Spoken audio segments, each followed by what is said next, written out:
Hello everyone, in this video I will show you how to fix Lenovo IdeaCenter Aio USB port not working issue.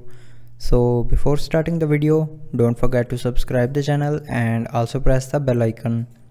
So to fix this issue, follow every step as I am showing you in this video.